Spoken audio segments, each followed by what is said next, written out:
Assalamualaikum warahmatullahi wabarakatuh, Sobat RH sekalian. Sekali lagi, Assalamualaikum warahmatullahi wabarakatuh, Sobat RH sekalian. Saya mau siaran live lagi dan mau ngetes apakah suaranya jelas atau tidak ya.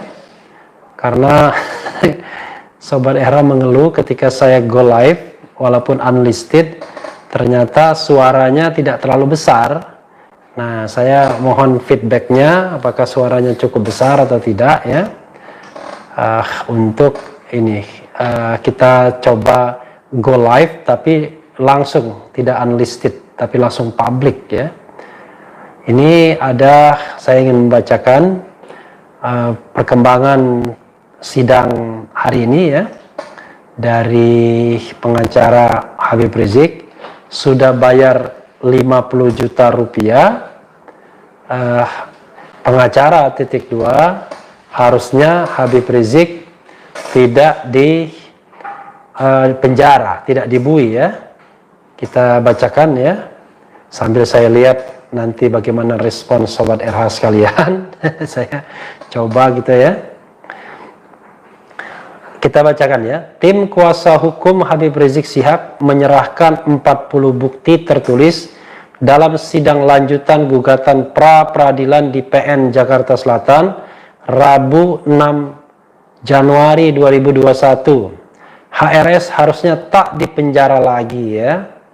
Anggota tim kuasa hukum Habib Rizik, Alamsyah Hanafiyah, menyebut 40 bukti tersebut meliputi surat pemberitahuan penetapan tersangka oleh polisi terhadap Rizik. Adapun pemberitahuan itu, kata Alamsyah, disampaikan pihak kepolisian kepada Kejaksaan Tinggi.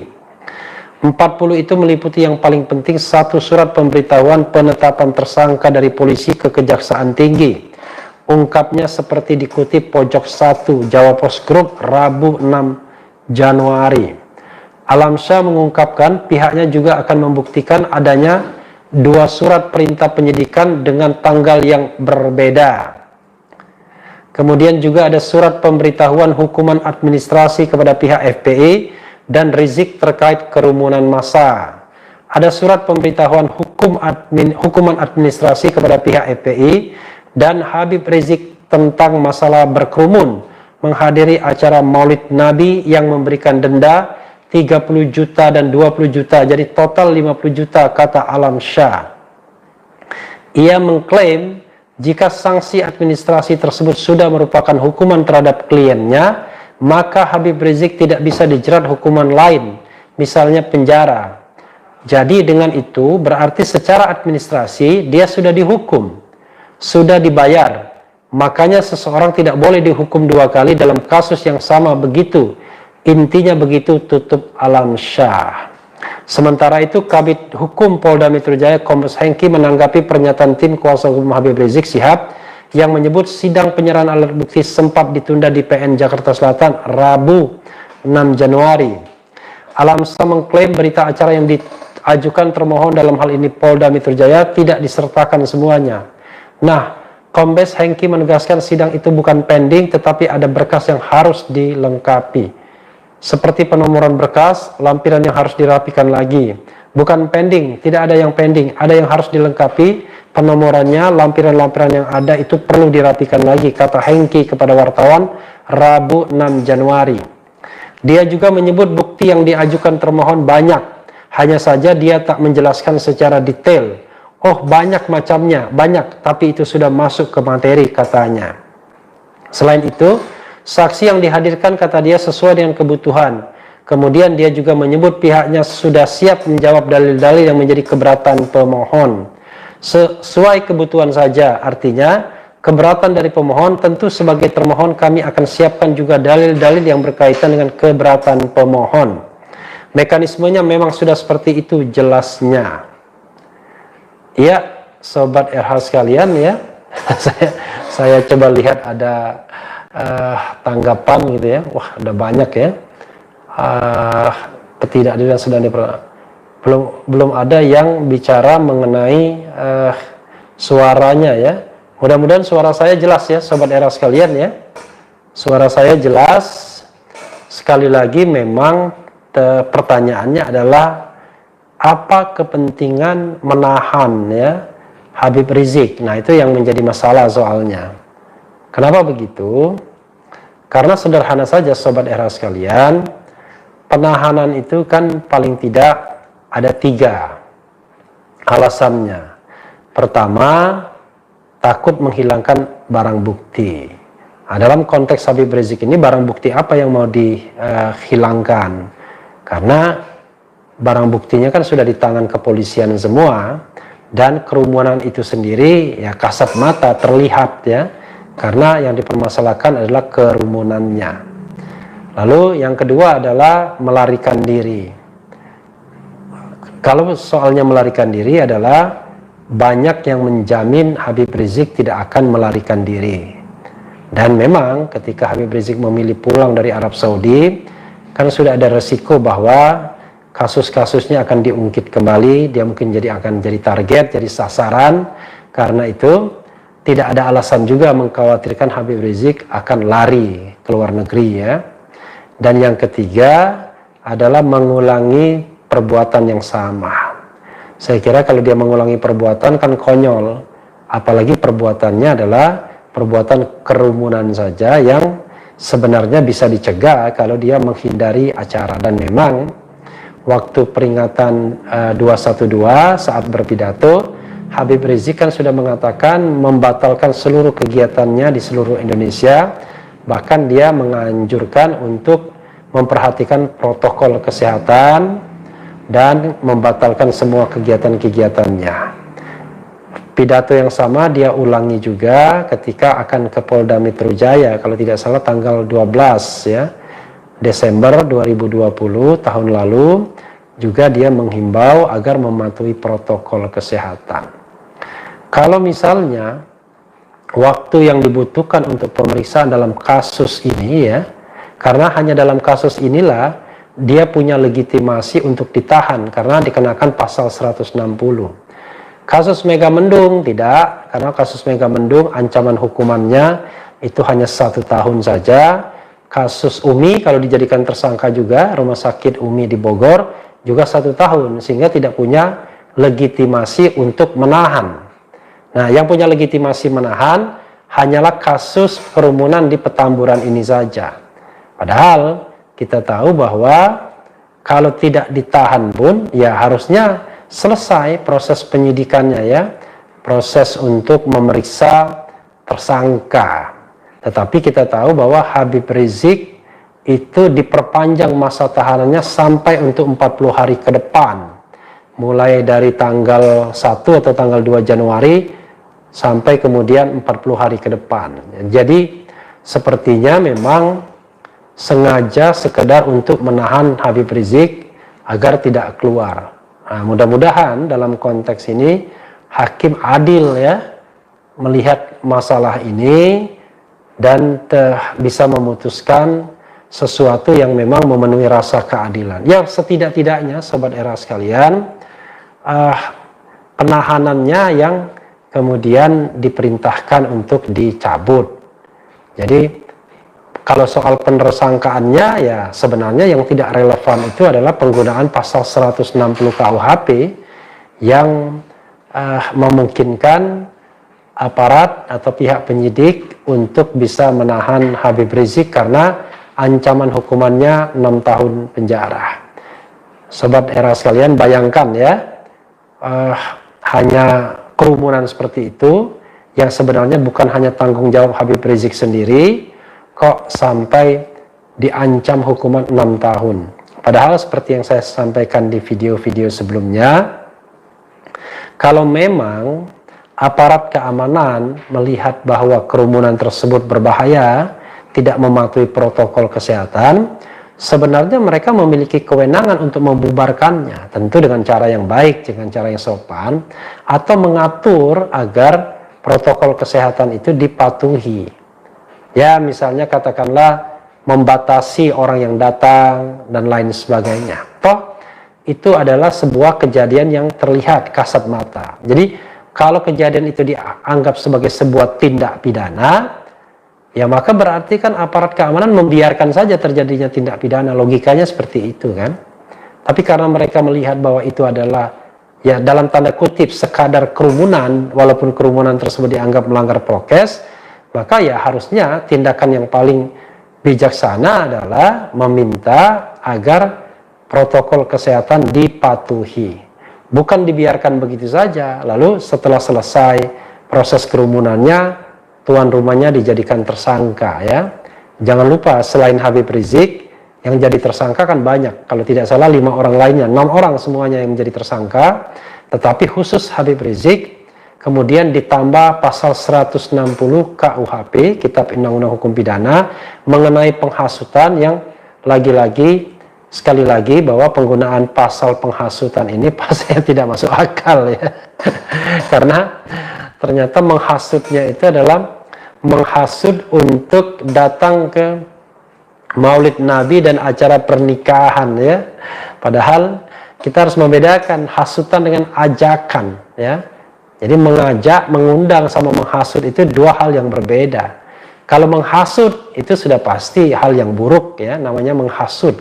Tapi mengajak dan mengundang itu maknanya jauh lebih positif ya. Jadi mengajak untuk datang ke Petamburan, memperingati Maulid Nabi atau menghadiri pernikahan. Tapi tentunya yang mereka pikirkan, yang panitia pikirkan, yang Habib Rizik pikirkan adalah ya ada semacam protokol kesehatan, dan kalaupun dianggap kurang ya bisa ada misalnya peringatan atau deployment atau bantuan alat-alat kesehatan dari otoritas. Dan ternyata BNPB kan memang membagikan masker dalam acara tersebut.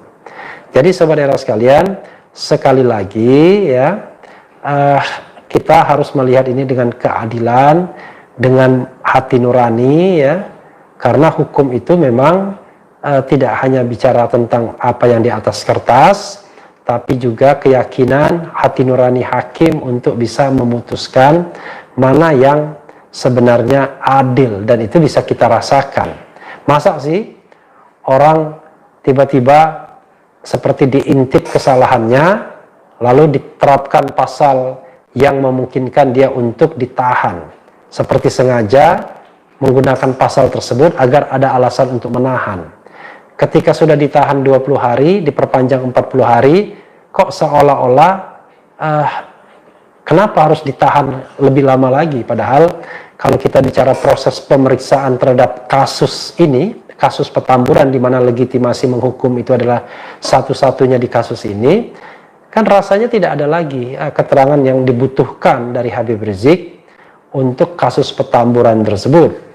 Ya, kasusnya kan begitu-begitu saja, bukan sebuah kasus yang berat yang memerlukan proses pemeriksaan yang lama, seperti misalnya kalau kasus itu kasus pembunuhan, misalnya kasus terorisme atau kasus-kasus berat lainnya. Ini kan kasus yang sebenarnya ringan saja, yang ancaman hukumannya pun sebenarnya cuma 1 tahun saja atau denda 100 juta kalau tidak digunakan pasal KUHP penghasutan. Nah, untuk kasus pelanggaran protokol kesehatan ini, Habib Rizik sebenarnya kan sudah didenda oleh Pemda DKI, Pemprov DKI sebesar 50 juta rupiah dan sudah dibayarkan. Pertanyaannya adalah, menarik juga, ini sebenarnya wilayah Pemprov atau wilayah wilayah penegak hukum? Kalau wilayah Pemprov, berarti kan yang digunakan adalah Peraturan Gubernur tentang PSBB transisi. Kalau yang merupakan wilayah penegakan hukum yang digunakan adalah Undang-Undang tentang Kekarantinaan Kesehatan, Undang-Undang nomor 6 tahun 2018.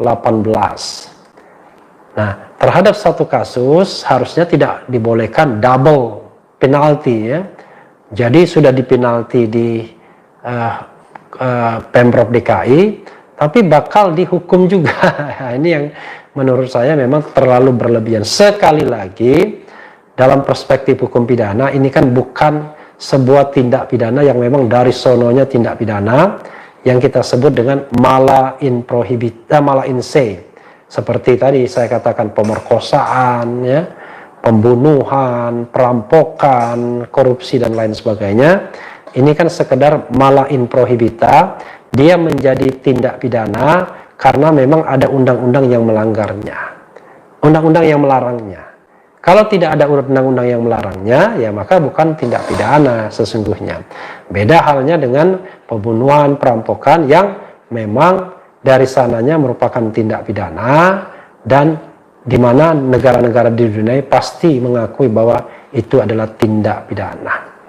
Jadi Sobat RH sekalian, sekali lagi mudah-mudahan hakimnya tidak diintervensi independently dalam memutuskan perkara ini, karena menurut saya harusnya ada yang dikabulkan dari pra-peradilan ini, setidak-tidaknya adalah penggunaan pasal 160 KUHP dan penahanan Habib Rizik. Karena banyak sekali pelanggaran-pelanggaran yang lebih berat dari Habib Rizik yang tidak ditahan, tetapi untuk Habib Rizik kok ditahan, ya. Apalagi ada berita yang cukup menyedihkan juga, misalnya ini dilansir oleh gatra.com, Rizik Syihab disebut kerap sesak napas di tahanan, ya, karena memang sejak pulang yang bersangkutan kan tidak pernah istirahat, gonjang ganjing dan lain sebagainya, dan mungkin kondisi kesehatannya menurun. Dan kabarnya pula hingga saat ini belum bisa ditemui oleh pihak keluarga. Nah, ini kan menarik. Kenapa? Ini saya kutip dari ini ya, dari pernyataan lawyernya, seolah-olah ini kasus yang sangat berat. Biasanya yang tidak boleh ditemui itu kalau kasusnya kasus berat seperti terorisme, ya. Tetapi ini kan bukan kasus yang berat sesungguhnya. Jadi sekali lagi, mudah-mudahan ada keadilan bagi siapapun, tidak harus Habib Rizik, di Republik ini, karena kita mengatakan bahwa negara kita adalah negara hukum. Ini banyak sekali ya, sudah chatnya ya, live chatnya sudah 1,7K ya Sobat RH sekalian. Saya tidak mungkin menjawab satu-satu ya. Oh tapi ini ada suara jelas tapi ada bunyi kresek-kresek ya. Waduh, saya harus perbaikin lagi ya, kenapa masalahnya ya. Tapi mudah-mudahan suaranya kurang didengar pemerintah, itu beda. Karena yang penting secara teknis mudah-mudahan suaranya jelas. Ada juga suara kurang keras bilang ya. Aduh, ya oke lah, nanti kita akan cek lagi. Mudah-mudahan suara saya cukup didengar ya, cukup keras, karena kalau misalnya kerasnya harus dengan ngobrol, dengan berteriak, berarti kan kurang bagus ini. Padahal saya sudah menggunakan perangkat yang menurut saya sudah sangat lumayan. Ya, Sobat RH sekalian, terima kasih atas atensinya. Dan nanti kita akan coba untuk live seperti ini ya, sambil memperbaiki perangkat audio yang kami punya ya. Siapa tahu nanti kami bisa memperbaiki secara lebih baik lagi.